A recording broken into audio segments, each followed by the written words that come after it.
안녕하십니까, 메카닉 스탠입니다. 예전에 어느 분께서 의사는 이렇게 사람이 살아있는 상태에서 이렇게 고치고 뭐 수술도 하고 하는데 자동차 정비사는 뭐 시동 끄고 하니까 난이도가 훨씬 쉬운 거 아니냐, 이렇게 말씀하신 분이 계십니다. 근데 요거에 대해서 제가 몇 가지 반박을 해보고 싶은데요. 혹시나 의사분께서 이 영상을 보시면서 이렇게 기분 나빠하지 마시고요. 다른 직업에 대한 이해 폭을 좀 넓힌다 생각하고 좀 너그럽게 봐주시면 감사하겠습니다. 모든 직업은 각자 어려운 부분 그리고 쉬운 부분이 존재한다고 생각이 듭니다. 저 같은 사람은 실내에서 일을 하다 보니까 이렇게 밖에서 일을 하시는 분, 예를 들면은 뭐 도로를 깐다든가 아니면 조선소 같은 데서 이렇게 밖에서 용접하시는 분들, 뭐 이런 분들 하는 거 보면 정말 경외감이 듭니다. 특히나 여름철에 그 뜨거운 햇볕을 받아가면서 일을 한다는 건 정말 쉽지 않은 일이잖아요. 저도 예전에 한국에 있을 때는 그 인테리어 회사에서 일을 했었는데요. 그 인테리어 회사긴 한데 이렇게 재건축을 주로 많이 하는 그런 회사다 보니까 이렇게 밖에서 일을 할 때가 많았습니다. 그래서 뭐 레미콘 같은 거 불렀을 때 하루 종일 뭐 차량 통제도 하면서 이렇게 무전기 들고 이렇게 밖에서 땡볕을 받아가면서 일을 해봤는데요. 그게 정말 쉽지 않다는 건 제가 조금은 알고는 있습니다. 자, 어찌되었든 서로의 직업에 대한 이해를 하는 시간을 가져보도록 하죠. 엔진을 켠 상태에서 고치는 게 없다고 생각하시는데 사실은 있습니다. 뭐가 있을까요? 첫 번째로는 미스파이어를 찾을 때입니다. 엔진의 실린더, 각 실린더가 올바른 순서대로 이렇게 폭발 행정을 해야 되는데 어느 순간에 뭐가 하나씩 제대로 폭발 안 한다면 엔진이 흔들리게 되죠. 보통 스캔 툴을 꼽아서 이렇게 체크하는 방법도 있지만 상당히 많은 부분은 엔진을 켠 상태에서 체크해야 하는 경우가 굉장히 많습니다. 두 번째로 배선을 체크할 때죠. 전기줄을 체크할 때는요. 시동을 끈 상태에서 하는 경우도 많지만 시동을 켠 상태에서 컴퓨터 모듈이 보내는 신호가 제대로 오고 있는지, 그리고 그 신호가 움직이는 액추에이터에 어디가 문제가 있는지를 확인할 때는 시동을 켠 상태에서 하는 경우도 상당히 많습니다. 세 번째로 연료의 압력 체크입니다.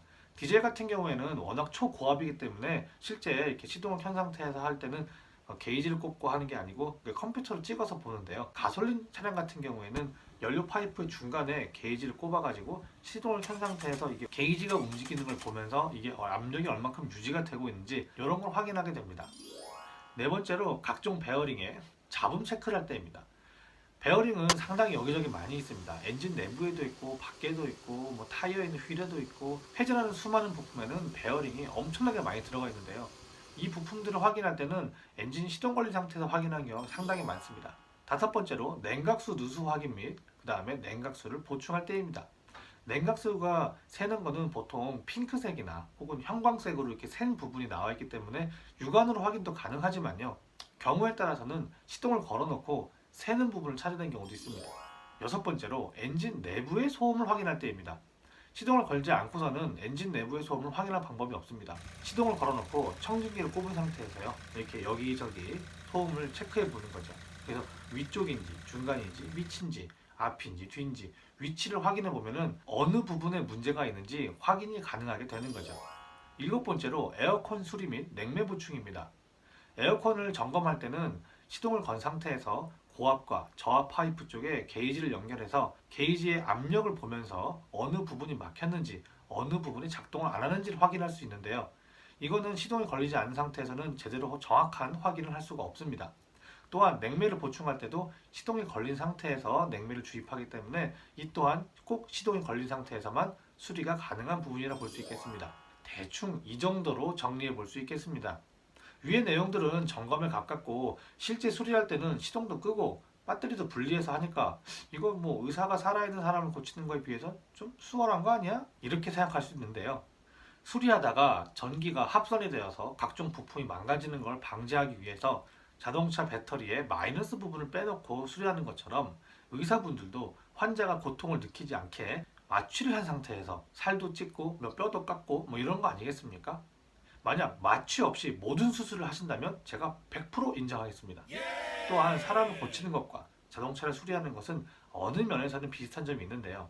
문제가 된 부분의 원인을 각종 진단장치들의 결과물들을 분석하고 그 다음에 관찰해서 자기가 갖고 있는 많은 경험을 기초로 하여 원인을 파악하면 고쳐가는 건 비슷한 부분이라 볼 수 있겠는데요.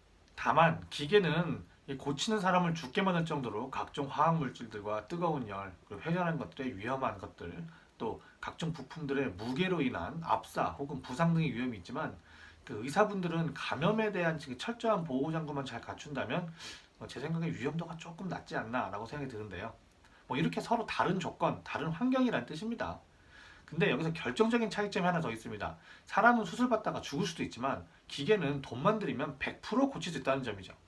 차량 가치에 비해 수리비가 너무 많이 나온다면 차량을 고치는 걸 포기할 수도 있지만 고치지 못하기 때문에 포기하는 경우는 없다고 볼 수 있는데요.